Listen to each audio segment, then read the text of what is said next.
Tuhan, mari kita akan mendengarkan firman Tuhan.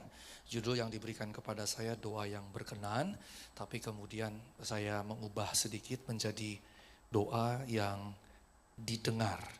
PPT saya boleh ditayangkan?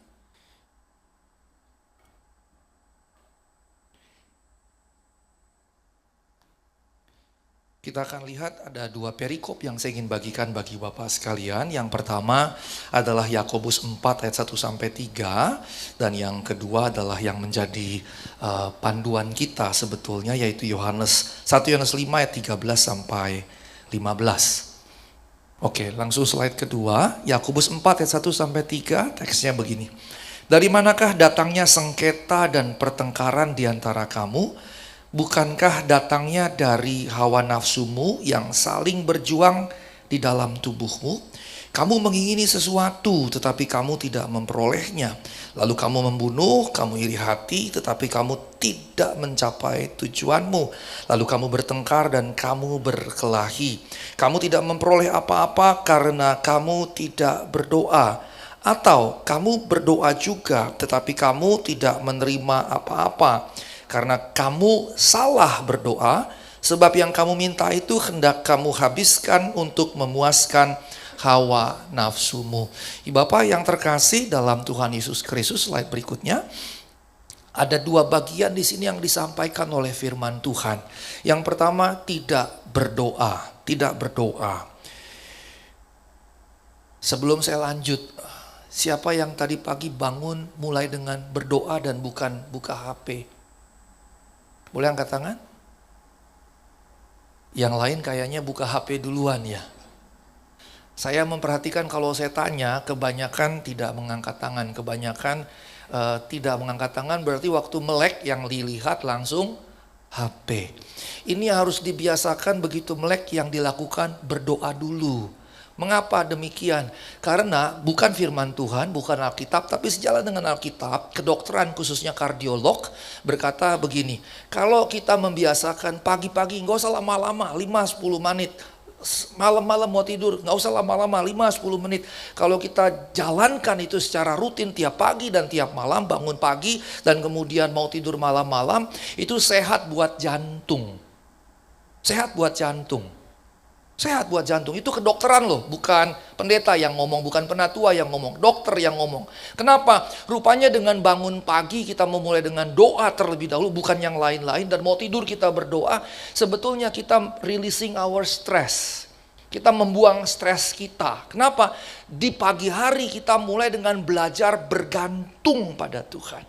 Dan kemudian tubuh akan mengeluarkan hormon yang positif, antara lain endorfin. Nah, Bapak yang terkasih, di sini katakan tidak berdoa yang pertama. Dan dikatakan kamu mengingini sesuatu tetapi tidak memperolehnya dan kemudian tidak mencapai tujuan. Kenapa? Tidak berdoa. Tidak berdoa. Dan kemudian ada akibat di situ, yaitu melakukan cara-cara dunia. Bahkan dikatakan cara yang jahat. Nah, kalau kita baca teksnya ada urutan. Pertama, iri hati. Iri hati. Dan itu bicara di dalam diri. Iri hati, kemudian bertengkar itu masih verbal, berkelahi sudah mulai fisik, bahkan kemudian bisa membunuh. Nah, Bapak yang terkasih dalam Tuhan Yesus Kristus, mungkin kita nggak sampai membunuh, ya mungkin kita nggak sampai. Tetapi Indonesia tidak lebih baik loh dari negara-negara Barat. Ada teman saya, pendeta gereja Protestan tidak jauh dari sini, anggota jemaatnya itu pembunuh bayaran. Dan kemudian dia cerita kepada teman saya, pendeta jemaat daerah sini dekat sini, bagaimana caranya membunuh. Kemudian saya bertemu juga dengan seorang disertir kemudian sekolah teologi pula. Setelah sekolah teologi masih terima orderan bunuh orang. Dan ternyata ibu bapak tahu tidak, the price of our head bagi dia itu cuma 25 juta. Murah sekali gitu, saya sampai geleng-geleng kepala. Kalau yang kedua itu orang Kristen, orang Batak pula gitu, samalah dengan saya, satu suku begitu. Artinya bahwa ketika dikatakan urutannya dari iri hati, bertengkar, berkelahi, ujungnya membunuh, mungkin bagi kita nggak sampai ke situ. Tapi ternyata realitas juga ada di negeri ini seperti itu. Tapi perhatikan baik-baik, dimulai dari hati. Dan Tuhan katakan segala perkataan yang buruk dan perbuatan yang buruk berasal dari hati. Dengan kata lain, perkataan dan perbuatan kita menunjukkan isi hati kita seperti apa. Perkataan, perbuatan kita menunjukkan isi hati kita seperti apa. Maka kalau perkataan kita buruk, perbuatan kita buruk, isi hati kita pasti buruk. Kalau perkataan kita isinya porno, dan porno, hati kita pasti porno. Kalau perkataan kita penuh dendam, penuh kepahitan dan seterusnya, hati kita juga begitu. Dan perbuatan kita kemudian menunjukkan apa yang ada dalam hati kita. Jadi dia dimulai dari hati, kemudian verbal, perkataan, kemudian berlanjut pada perbuatan. Ini urutannya. Makanya kemudian dikatakan jagalah hatimu dengan penuh kewaspadaan. Jaga hati penuh dengan kewaspadaan. Dan menjaga hati itu bukan perkara yang mudah, perkara yang sukar. Perkara yang sukar. Apalagi di negeri ini. Paling gampang melihatnya di mana? Lalu lintas kan? Lalu lintas. Dan kalau kita taat peraturan, itu belum apa-apa sebetulnya. Lampu merah kita berhenti, lampu hijau kita jalan, lampu kuning kita injak gas dalam-dalam. Belum apa-apa itu. Baru terjadi sesuatu kalau misalnya kita udah jalan tertib nih, teratur, kemudian ada orang yang mencoba menyalip kita. Di situ baru teruji. Di situ baru teruji ketika ada orang nyalip kita terpancing atau tidak. Kalau kita terpancing, justru itulah isi hati kita. Kira-kira begitu. Karena yang paling penting bukan aksi, tapi reaksi. Reaksi kita seperti apa terhadap situasi yang kita hadapi. Slide berikutnya. Kemudian yang kedua dikatakan, kamu berdoa tapi tidak dapat apa-apa. Dan kemudian dikatakan sebab kamu salah berdoa. Dan salahnya di mana? Pertama-tama bukan kata-kata sebetulnya. Pertama-tama adalah motif. Maka dengan kata lain, bagi Tuhan, di mata Tuhan, hati kita ini yang paling penting. Hati kita ini paling penting. Maka dalam sosiologi agama misalnya berkata, we are driven by our values. Kita dikendalikan oleh nilai kita. Nilai itu di mana? Di sini, di sini. Kita dikendalikan oleh nilai kita. Misalnya kalau orang berkata, lo jual gua beli, maka itulah nilai kehidupan kita. Dan kita pasti dikendalikan oleh nilai itu. Sehingga ketika orang jual, kita beli. Orang tantang kita, kita ladenin begitu. Seperti tadi, salib tadi. Maka di jalanan Jakarta banyak orang Kristen. Karena suka salib menyalipkan. Ibu bapak yang terkasih dalam Tuhan Yesus Kristus dikatakan, kamu salah berdoa. Berarti motif ada yang salah. Apa di sini? Memuaskan hawa nafsu. Memuaskan hawa nafsu. Sekarang kita mau cek coba self-check, self-evaluation. Ketika kita berdoa, apa sih yang mau kita raih dalam saat kita berdoa? Apa yang mau kita capai? Diberkati berlimpah misalnya. Terus kalau dia diberkati berlimpah bagaimana? Sudah selesai begitu? Atau bagaimana? Nah karenanya kalau kayak begitu ketika kita berdoa sebelum kita mulai berkata-kata, cek hati kita. Cek hati kita. Gue ngapain sih berdoa ini? Apakah untuk memuaskan hawa nafsu? Yang masih jomblo forever. Terus minta pasangan hidup dari Tuhan. Untuk apa sih? Status? Kelihatan gua laku gitu atau apa? Ketika kita minta pekerjaan, terus untuk apa itu pekerjaan? Ketika kita minta diberkati, untuk apa itu berkat? Untuk yang tadi jalan begini, jadi lama-lama begini, terus jatuh karena keangkuhan? Untuk apa? Nah kita berkata, kamu tidak mendapat apa-apa karena kamu salah berdoa karena untuk memuaskan hawa nafsu. Dan kemudian dalam 1 Yohanes 2 ayat 16 dikatakan ada 3 jenis hawa nafsu. Keinginan mata, keinginan daging, dan keangkuhan hidup. Keinginan mata ini. Sekarang seberapa kita sudah tidak dikendalikan lagi oleh mata. Ketika kita melihat sesuatu, kemudian berproses di kepala, timbullah keinginan. Laki-laki kalau lihat perempuan, apakah masih berproses dengan itu? Lihat perempuan cakep, kemudian mengingini.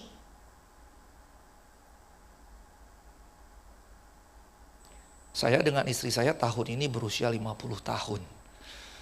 Bagi sebagian orang, oh udah tua ya Pak Sigor. Tidak, saya tidak merasa tua. Karena bagi saya, umur cuma soal angka. Tua cuma soal rasa. Ada orang yang 30 saja sudah ngerasa tua kan? Tapi saya punya anggota jemaat di gereja yang saya gembalakan, 76 ibu-ibu. Itu 76 masih ke Tangerang, ke Bogor, naik kereta segala macam. Masih sangat aktif secara fisik. Walaupun memang tidak bisa dibohongi, kaki sudah mulai bergetar begitu. Tapi tetap semangatnya luar biasa. Nah, saya merayakan ulang tahun 50, istri saya bulan Februari, saya awal bulan ini. Satu ketika istri saya ulang tahun, kemudian saya bilang sama istri saya, kami ajak ke Mall Kelapa Gading. Itu level saya, Ibu Bapak ya, bukan Grand Indonesia. Kalau Grand Indonesia kan jelas ada LV, Louis Vuitton, ada Hermes, ada Versace. Dompet saya nggak mampu untuk itu. Maka saya bawa ke MKG, ada 4-5 butik di situ. Saya bilang sama istri saya, pilih dari salah satu butik itu apa yang kamu suka. Terserah mau beli apa, saya sudah siapin uangnya karena 50 is special. 10 tahun itu kan tahun Yobel kalau di Alkitab. Itu penting sekali. Saya belikan sesuatu yang berharga buat kamu.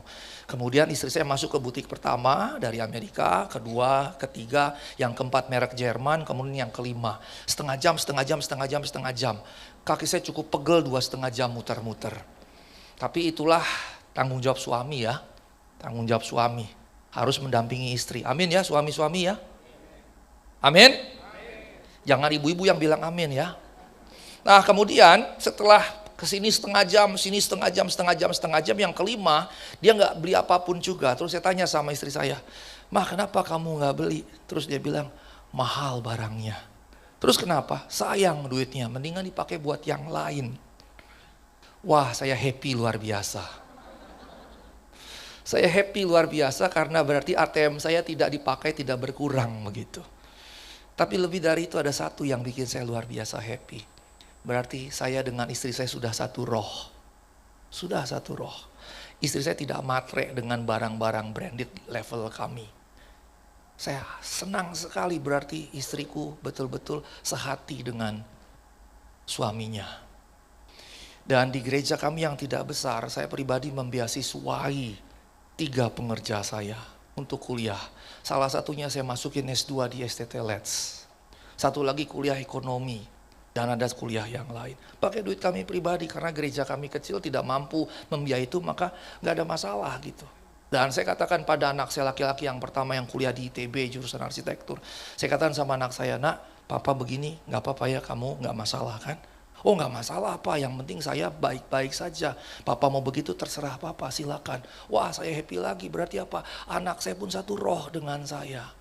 Dia nggak merasa itu kan harta papa saya, bukan buat orang-orang lain, buat saya tidak sama sekali.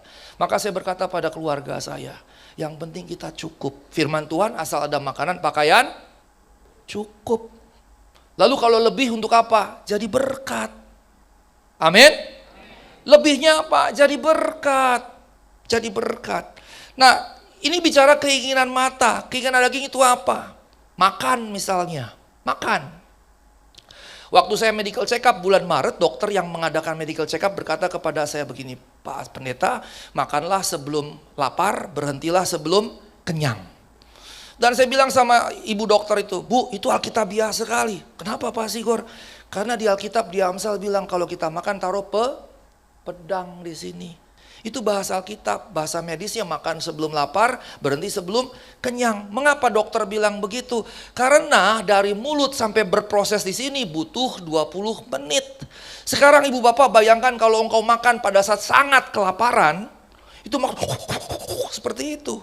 Dan baru terasa di perut setelah 20 menit. Sekarang bayangkan ketika makannya pas saat lapar, 20 menit itu udah berapa banyak yang kita makan? Banyak sekali kan? Banyak sekali. Dan itu sebabnya banyak orang Kristen lagunya begini. Sebab engkau kan mengembang ke kanan, ke kiri. Jadinya seperti itu gitu. Karena tidak menaruh pedang di leher. Keinginan daging yang berikutnya masalah seksualitas. Masalah seksualitas. Jangan pikir Bapak yang anggota jemaat, para pelayan saja bisa jatuh dengan hal-hal yang ini. Udah saya misalnya gereja Bethel Indonesia, kadang-kadang kami mesti memecat beberapa pendeta karena jatuh dalam dosa seksual. Belum lagi hal-hal yang lain, tapi ini. Yang berikutnya keangkuhan hidup, kesombongan, arogansi, dan seterusnya. Ketika kita masih di bawah, kita begitu rendah hati. Itu sebetulnya bukan rendah hati, karena memang keadaan memaksa. Bukan rendah hati, keadaannya memang begitu, ya memaksa dia jadi rendah hati. Tapi begitu dia jadi someone, mulai dari jalannya begini, mulai tegak, ininya mulai tegak. Nggak lihat lagi orang di depan, lihatnya ke atas begitu. Yang begitu suatu saat pasti tersandung, jatuh. Sekarang kalau kita secara status, kedudukan dan seterusnya kekayaan ada di atas. Sekarang saya mau tanya, bisakah kita nganggap yang di bawah sederajat dengan kita? Bisa nggak? Ini yang susah loh. Ibu bapak yang sudah naik mobil-mobil mewah. Yang harganya sudah 1-2 M. Bisa nggak turun naik mobil yang biasa-biasa? Kalau hatimu nggak nyaman, something wrong with you. Berarti sudah arogan. Bisa nggak naik bus? Bisa nggak naik bajai? Walaupun begitu keluar dari bajai begini. Karena getarannya luar biasa gitu. Selain HP yang bergetar itu bajai. Harus tetap nyaman. Mau naik angkot, mau naik bus, mau naik Transjakarta, bajai, gokar atau grabcar, mau naik mobil yang biasa, mobil yang kelas menengah, mobil yang luksurius. Tidak jadi kemudian membuat engkau begini atau engkau begitu. Yang membuat kita bangga adalah karena kita ditebus oleh Kristus. Ini yang mesti kita pegang. Nah kemudian Bapak yang terkasih, keinginan mata, keinginan daging, keangkuhan hidup itu dialami oleh Adam, dialami juga oleh Kristus. Tetapi kemudian Adam gagal. Keinginan mata ketika dia lihat buah itu menarik. Kemudian ujungnya adalah ketika dia makan keinginan daging. Kemudian yang berikutnya ketika dia berkata dengan makan ini, dia akan jadi sama dengan Allah. Cara paling gampang mengeceknya adalah begini. Siapa yang mengatur kehidupan kita? Dirimu? Dirimu sendiri? Atau sudah Allah yang mengatur? Kalau masih dirimu sendiri, itu adalah keangkuhan hidup. Gampang saja ngeceknya. Siapa yang mengatur hidupmu? Firman Allah kah? Atau dirimu sendiri? Kalau masih diri sendiri, masih angkuh. Adam gagal, tapi Kristus menang. Kristus menang. Di mana? Pencobaan. Makanya kita harus hati-hati dengan keinginan mata, keinginan daging, keangkuhan hidup. Kalau kita berdoa, coba cek. Untuk hawa nafsu inikah? Atau untuk kemuliaan Tuhan? Kita bekerja tekun dengan perusahaan kita. Untuk apakah? Hanya untuk menimbun harta kekayaan? Kalau untuk menimbun harta kekayaan, perkataan Tuhan kepada orang kaya yang menumpuk hartanya, lumbungnya penuh, dia buka lumbung yang baru. Lumbungnya penuh, dia buka lagi lumbung yang baru. Ketika dia mati, Tuhan bilang apa? Untuk siapakah hartamu itu? Nah Bapak yang terkasih, karena waktu kita berdoa untuk berkat segala macam, saya mesti underline ini karena kekristenan di Indonesia mengerikan. Ada firman Tuhan yang berkata, sembahlah aku maka seisi dunia dengan segala kemewahannya, kemegahannya kuberikan kepadamu. Amin? Amin? Tuh ada yang bilang amin kan? Ibu geleng-geleng kepala berarti ibu mengenal kebenaran. Yang ngomong itu Lucifer, iblis kepada Yesus di padang gurun di pencobaan. Iblis bilang kepada Yesus, sembahlah aku maka segala kerajaan dunia, segala kemegahannya isinya kuberikan kepadamu. Itu godaan iblis. Maka saya paling menentang teologi kemakmuran. Coba di mana di Alkitab yang mengajarkan itu? Nggak ada. Justru itu perkataan iblis. Nah karenanya Bapak yang terkasih, Adam kalah, Kristus menang. Kita bagaimana? Sudah menang atau belum? dalam menghadapi semua keinginan mata, daging, dan hidup ini, keangkuhan hidup, hawa nafsu ini. Sudahkah kita menang? Satu ketika, saya khotbah di satu gereja kami. Kemudian saya khotbah diminta, bukan khotbah, mengajar. Saya diminta tentang pneumatologi, tentang Roh Kudus. Saya jelaskanlah seminar 2 jam lebih begitu. Dan saya katakan bahwa kita yang Pentakosta karismatik, kita percaya bahwa Roh Kudus mengisi, memenuhi kita. Tetapi sebetulnya ekspresi bahasa roh itu baru satu sisi. Orang yang hidup oleh roh hendaklah dipimpin oleh roh. Dan indikatornya dalam Galatia pasal 5 adalah buah roh. Buah roh. Jadi kalau kita klaim kita dipimpin oleh roh, maka yang genuine indikatornya adalah memproduksi buah roh. Harus seperti itu. Mengapa? Kalau bahasa roh itu bisa dimanipulasi. Bisa diciptakan, bisa dikreasi. Saya berbahasa roh, bukan berarti saya anti bahasa roh, saya berbahasa roh. Sepanjang jalan tadi ke sini 45 menit dari rumah saya di Kayu Putih, saya nyetel Spotify, saya nyetel lagu rohani, dan sepanjang jalan kalau nggak saya ikut menyembah dengan nyanyian itu, saya menyembah, kadang bahasa roh juga, bermazmur dan seterusnya. Tapi bahaya kalau kita jadikan itu sebagai indikator utama, bahkan satu-satunya. Karena kita bisa manipulasi itu, kita bisa fabrikasi itu. Bapak mau tahu nggak? Sekarang kan tanggal 20 berapa ya? 23. Masuk tanggal tua kan? Ada bahasa rohnya loh. Kurabaraba, kurabaraba, kurabaraba, sakukurata karena tanggal tua. Kurabaraba, sakukurata karena tanggal tua. Itu bahasa roh waktu tanggal tua. Dahulu kala waktu saya masih SMA, saya bertobat. Dulu ada TV Sony yang besar sekali. Mereknya Kirarabaso. Satu ketika lagi satu ibadah, saya dengar orang bahasa rohnya Kirarabaso, Kirarabaso, Kirarabaso, Kirarabaso.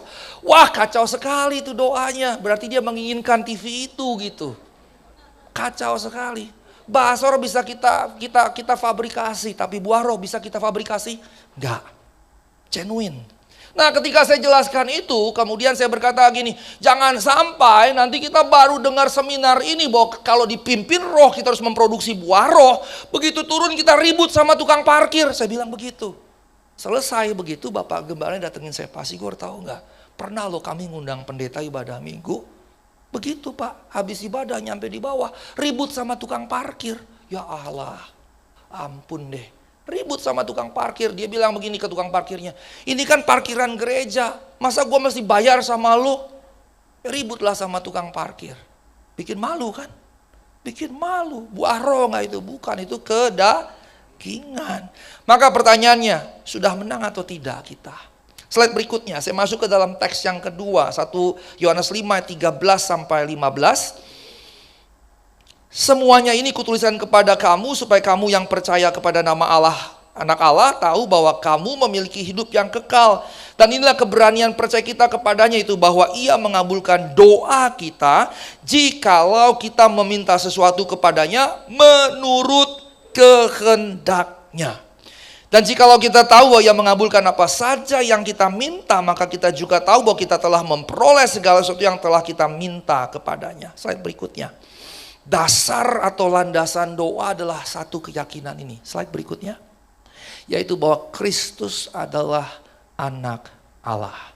Anak Allah ini bukan berarti Allah beranak atau seperti istri kita melahirkan anak. Bukan, anak Allah adalah sebuah istilah teologis untuk menggambarkan Allah yang berinkarnasi jadi manusia. Itu pengertian anak Allah, bukan bahwa Allah kemudian beranak begitu, bukan. Bapak yang terkasih, inilah dasar atau landasan doa kita. Jadi dasar landasan doa kita itu sebetulnya sangat teologis.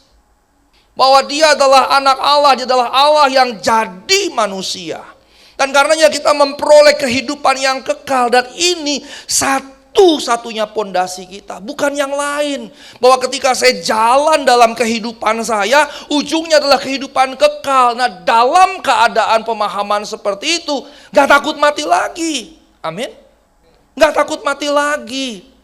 Kenapa? Karena kita tahu kematian hanyalah sebuah langkah masuk dalam kehidupan kekal bersama dengan Kristus. Karena kita nggak perlu takut mati.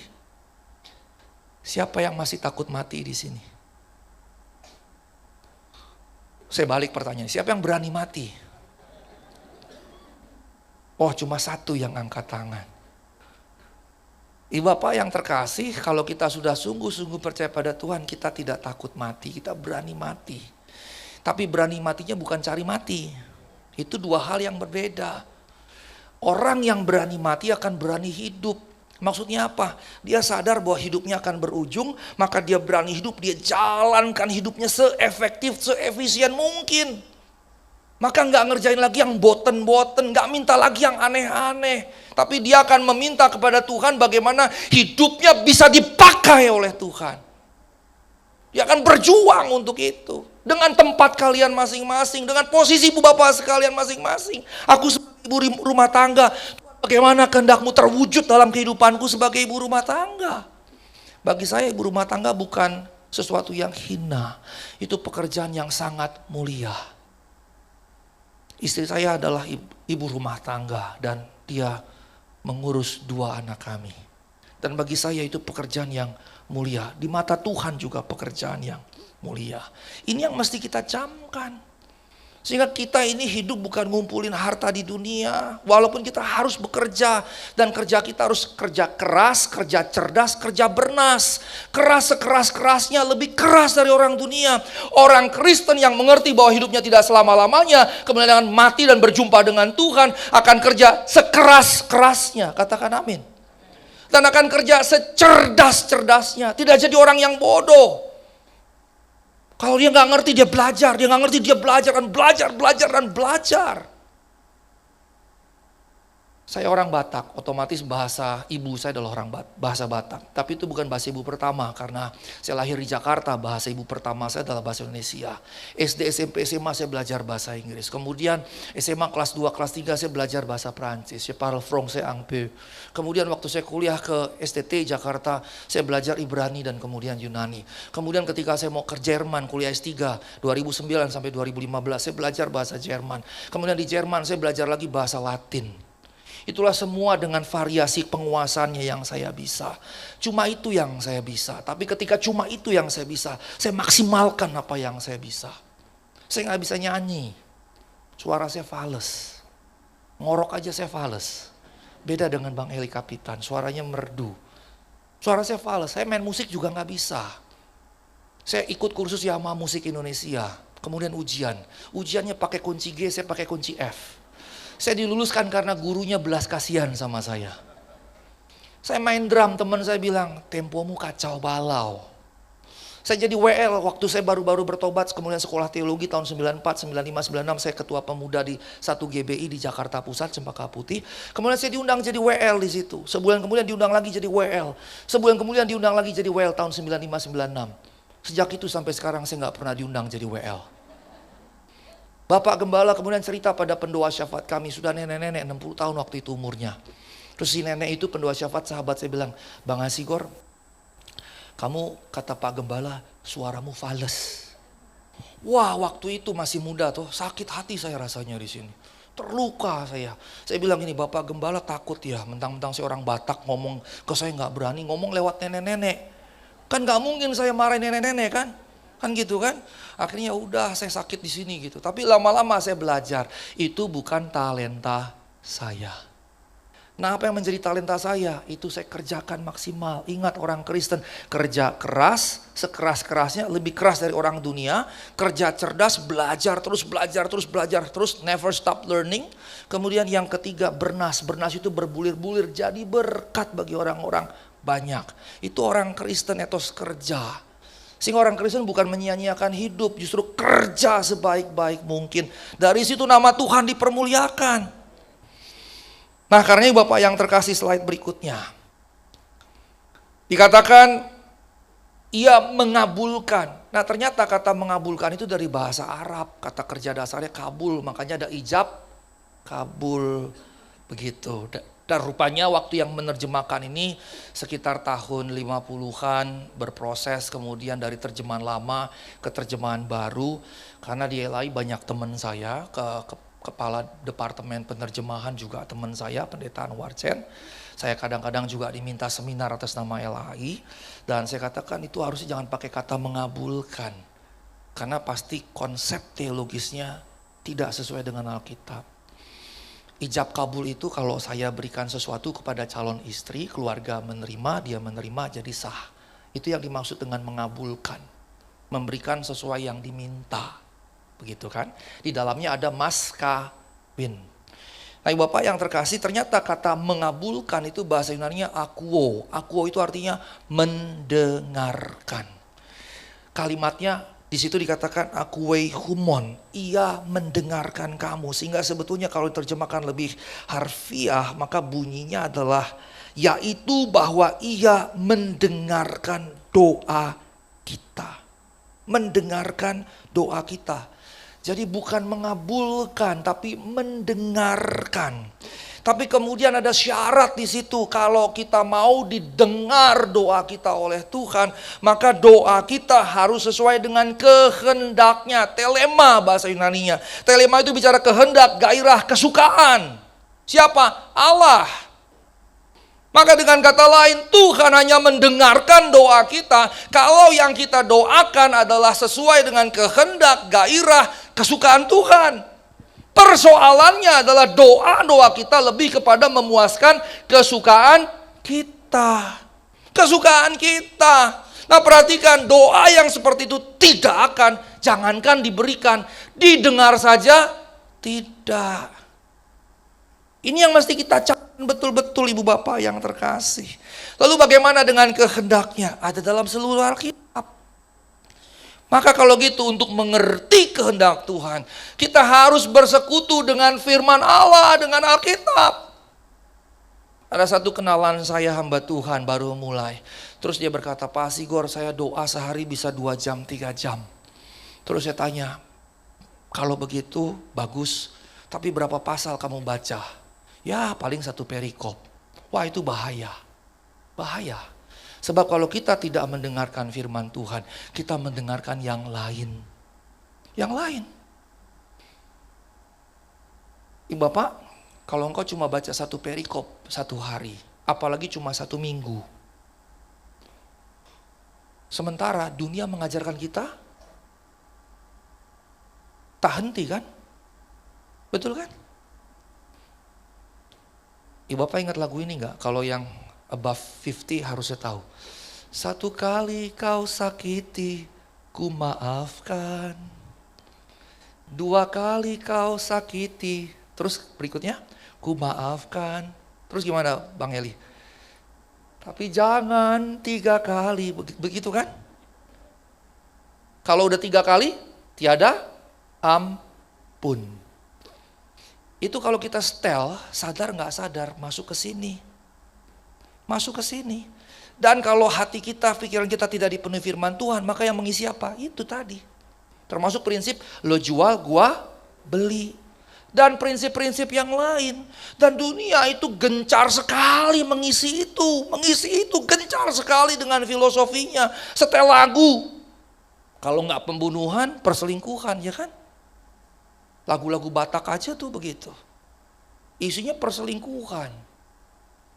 Coba misalnya kalau dengerin lagunya Toni Braxton segala macam. Itu rata-rata perselingkuhan, percintaan, nafsu seksual yang diumbar. Betul kan? Misalnya lagu Woman in Red. Itu kan bicara hawa nafsu. Videonya saja perempuan pakai gaun merah, ketiup angin keangkat begitu. Ya kan? Itu kan hawa nafsu.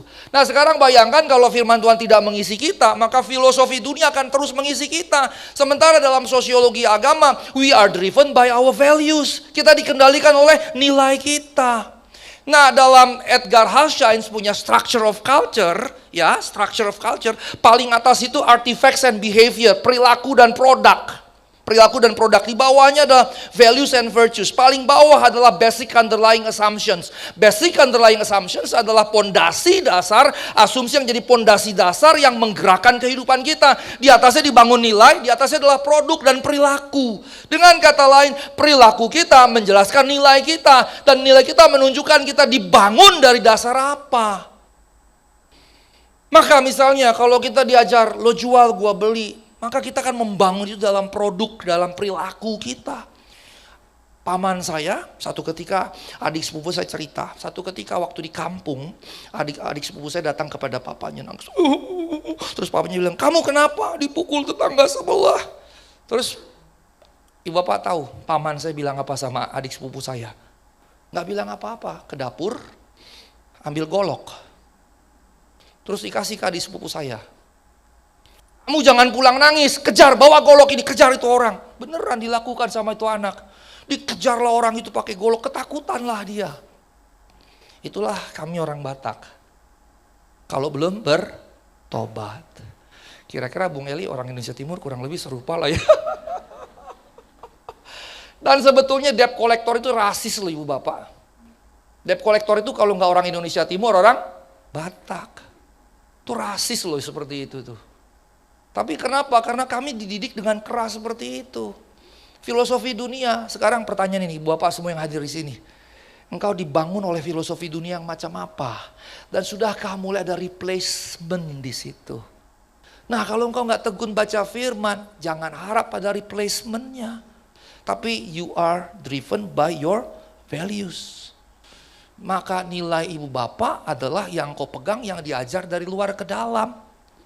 Tapi kalau kita baca firman Tuhan, prinsip dasar dalam etika filsafat, etika Kristen adalah begini. Ada prinsip dasar pertama indeks, kemudian vindex, kemudian judex. Indeks ini apa? Hati pikiran kita akan diisi oleh apapun yang diisikan kepada kita. Itu indeks. Sekarang bayangkan kalau filsafat dunia yang jadi indeks, maka kemudian dia akan ke vindex, kemudian dia akan ke judex. Kalau firman Tuhan yang kita isi, indexing, maka ketika misalnya kita hendak melakukan sesuatu, maka di hati akan bilang, jangan lakukan itu. Atau di hati akan bilang, lakukan itu. Sehingga ketika kita hendak melakukan sesuatu, hati kita bilang, jangan lakukan itu. Hati yang mana? Yang dipenuhi tiap saat oleh firman Allah. Tapi kalau yang diisi oleh dunia, maka dunia akan mengajarkan filsafatnya. Kalau menurut dunia itu benar, lakukan, hajar. Dan seterusnya. Saya lagi pelayanan di Abalos Selatan berapa bulan yang lalu, bulan Maret. Kemudian saya ditelepon sama istri saya sembari agak menangis. Saya tanya, kenapa kamu? Ini saya habis dimaki-maki sama tetangga sebelah. Urusan perkara sepele, kami menuduh dia merusak bagian depan rumahnya. Terus suami istri maki-maki istri saya. Maki-maki istri saya. Saya lagi mau pelayanan ke Abalos Selatan dari tempat lain pelayanan. Wah itu taring saya sempat muncul, cus gitu. Gile aja lu bini gue lu gituin. Udah sempet marah begitu. Kemudian saya meredakannya, saya bawa melayani firman, saya balik ke rumah. Saya tanya kenapa tadi ceritakan gitu. Terus saya buat apa? Bawa golok. Mungkin 10 tahun yang lalu saya bawa golok buat itu orang. Tapi kemudian saya katakan sama istri saya, udah biarin saja, abaikan. Masa orang sakit kita ladeni? Gak usah, kita berkati dia. Dan kami doakan dari rumah karena tetangga sebelah persis gitu. Nah ibu bapak yang terkasih dalam Tuhan Yesus Kristus, setelah vindex, judex. Jadi kalau kita hendak melakukan sesuatu, hati kita bilang, Asigor jangan lakukan itu. Tapi kita nekat lakukan. Maka jadilah yang ketiga judex. Ada penghakiman di hati, ada rasa bersalah. Indeks itu seperti parlemen pembuat undang-undang. Vindex itu seperti polisi. Prit, jangan begitu. Bedanya adalah kalau polisi kita setelah lampu merah. Yang harusnya sebelum lampu merah, karena to protect and to serve kan, untuk melindungi dan melayani. Harusnya sebelum lampu merah, jangan lakukan itu, jangan langgar, harusnya begitu. Nah hati nurani punya fungsi itu, jangan lakukan. Tapi ketika kemudian kita nekat lakukan, kemudian fungsi yang ketiga jadi hakim. Hakim ketok palu, kamu bersalah. Maka misalnya ketika saya hendak melakukan sesuatu, hati saya akan berkata, Asigor jangan lakukan itu. Kemudian saya taat, hati saya makin peka, suaranya makin keras. Makin peka. Tapi ketika saya katakan, Asigor, hati saya berkata, Asigor jangan lakukan itu. Saya nekat lakukan. Kemudian rasa bersalah. Tapi ketika kali kedua, Asigor, maka suaranya dari Asigor. Lama-lama jadi Asigor. Langsung hilang. Lama-lama yang benar jadi salah, yang salah jadi benar. Bahkan kemudian jadi lameh. Lameh doanya penuh dendam. Kalau kepada Kain dibalaskan 7 kali, kepada Lameh 70 kali. 7 kali. Dan berapa banyak kita meminjam tangan Tuhan untuk membalaskan orang lain. Dan salah satu dosa terburuk Daud bukan Batsheba. Coba baca Mazmur. Suara Daud penuh dendam. Penuh dendam. Allah akan membalaskannya. Kalau Yesus apa? Waktu dia di kayu salib, ya Aba, ya Bapa, ampunilah mereka karena mereka tidak tahu apa yang mereka perbuat. Kemudian ditiru oleh Stefanus waktu dia dirajam oleh orang-orang Farisi. Dia bilang apa? Ampunilah mereka sebab mereka tidak tahu yang mereka perbuat. Itu orang Kristen. Stefanus mengikuti persis teladan Tuhan Yesus Kristus. Nah karenanya Bapak yang terkasih, slide berikutnya. Saya izin tambah 5 menit ya karena tinggal 1 menit. Apa itu kehendaknya? Bukan sekedar comot Alkitab untuk sesuai memenuhi keperluan kita. Itu salah sama sekali. Gak boleh main comot logi dan cocoklogi. Karenanya kita mesti ngerti betul ayat itu ngomonginnya apa. Harus mengerti betul-betul. Maka kita mesti membaca, memahami, menaati seluruh firman Tuhan sampai kapan? Sampai seperti apa tadi? Indeks, vindex, judex. Sampai kemudian firman Allah menubuh, menyatu dengan kita. Menyatu dengan kita. Menguasai seluruh kehidupan kita. Sehingga kemudian gelora, gairah kehendak Kristus. Jadi gelora, gairah kehendak kita. Amin. Harus ini yang kita miliki. Nah saya mau beritahu, kalau gelora gairah kehendak Kristus jadi gelora gairah kehendak kita, saya mau beritahu, Bapa di surga tahu apa yang kau perlukan. Bahkan sebelum kau menyampaikannya, dia tahu apa yang kita perlukan. Adakah di antaramu Bapa yang memberikan batu kepada yang minta roti, ular kepada yang minta ikan? Gak ada. Bapak yang terkasih coba, saya punya anak 2. Bapak sebagian besar mungkin punya anak. Ada nggak anak ibu bapak ya waktu kecil berkata gini, oh Papa Asigor yang baik, engkau menjaga memeliharaku dari dalam kandungan bersama mama tercinta. Sekarang aku butuh susu botol, susu formula. Ya Bapak Asigor yang baik, berikanlah susu formula padaku supaya aku sehat, tidak kelaparan, tidak sakit. Ada nggak anak-anak ibu bapak begitu? Ada? Kayaknya kalau ada anaknya agak-agak begini ya. Ibu bapak sebagian tertawa kan, tapi kita sering begitu sama Tuhan kan? Ya kan? Kita sering begitu sama Tuhan dan kita tidak sadar kita jadi seperti anak-anak yang kita anggap tadi seperti ini. Kalau gitu bagaimana? Ku tahu Bapa peliharaku. Kalau kita tahu Bapa pelihara kita, terus untuk apa kita banyak minta? Makanya doa itu ada 3 jenis. Pertama, ucap syukur. Berapa banyak doa kita penuh dengan ucapan syukur. Terima kasih Tuhan, oh haleluya, terpujilah namamu. Seberapa banyak doa kita isinya ucapan syukur. Yang kedua, syafaat bagi orang-orang lain. Berapa banyak doa kita isinya syafaat bagi orang-orang lain.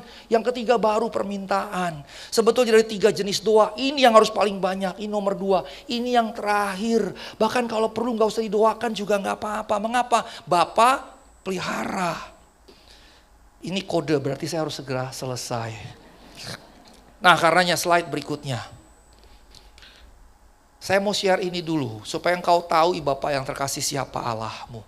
Bulan berputar pada porosnya dengan cepat sama seperti mengitari bumi dengan kecepatan 3.683 km per jam. Slide berikutnya, bumi berputar pada porosnya dengan kecepatan 17.000 km per jam. Berarti sekarang ini jam 11 lewat seperempat, jam 10 lewat seperempat 1 jam yang lalu, jarak kita dengan 1 jam yang lalu itu 17.000 km jaraknya. 17.000 km, terasa nggak? Nggak terasa. Yang berikutnya yang ketiga, bersama dengan bulan, bumi mengitari matahari dengan kecepatan 107.000 km. Berarti sekali lagi, 1 jam yang lalu dengan 1 jam sekarang kita, jarak kita dengan 1 jam yang lalu sudah 107.000 km. Tapi nggak terasa sama sekali. Nggak terasa bahwa kita sudah berpindah sekian banyak. Yang berikutnya, bahkan ternyata matahari sendiri bersama bumi dan bulan dengan semua tata suryanya mengitari pusat galaksi Bima Sakti Galactic Core dengan kecepatan 792.000 km. Bayangkan berarti 1 jam yang lalu jarak kita dengan yang sekarang 792.000 km. Yang ketiga, ternyata galaksi Bima Sakti juga berputar mengelilingi pusat alam semesta. Kecepatannya lebih gila lagi, 2,1 juta kilometer per jam. Berarti jarak kita 1 jam yang lalu dengan sekarang 2,1 juta kilometer jaraknya. Yang berikutnya, Bapak tahu alam semesta yang kita hidupi di dalamnya berapa luasnya. Diameter saja 92 miliar tahun cahaya. Garis tengahnya seperti ini garis tengahnya. Volumenya 410 nonilion pangkat 2 kali tahun cahaya. Itu yang bisa dideteksi oleh manusia. Artinya beyond itu manusia tidak bisa deteksi. Tapi beyond itu mungkin tetap ada. Dan nonilion itu kalau angkanya adalah 30 angka. Ribu miliar miliar miliar. Maka 410 nonilion pangkat 2 angkanya sebanyak itu. Kalkulator kita nggak cukup ngitungnya. Itu 0,30 masih di pangkat 2, berarti berapa nolnya? 900. Masih kali lagi tahun cahaya, 1 tahun cahaya 9,46 triliun. Nolnya berapa? 12. Berarti 900 masih dikali lagi nolnya 12. Bayangkan semasif itu alam semesta kita. Siapa yang ciptakan? Allah kita. Nah di gambar itu, seandainya titik ini bumi, ibu bapak dari mana? Ya Pak? Lebih kecil dari titik debu. Nah sekarang kebenaran yang mau disampaikan. Kalau sedahsyat itu Allah mencipta dan memelihara alam semesta. Mudahkah baginya memelihara kita? Mudah sekali. Kalau dia mencipta sedemikian dahsyat, mudah sekali. Karenanya Allah yang mencipta alam semesta dan memeliharanya. Allah yang sama mencipta, menebus, memelihara kita semua. Dan karenanya kehendak, rencana, penetapan, pengaturannya adalah yang terbaik. Dan karenanya menyerahkan kehidupan sepenuhnya kepada kehendaknya, keputusan yang terbaik. Amin. Mari kita bangkit berdiri.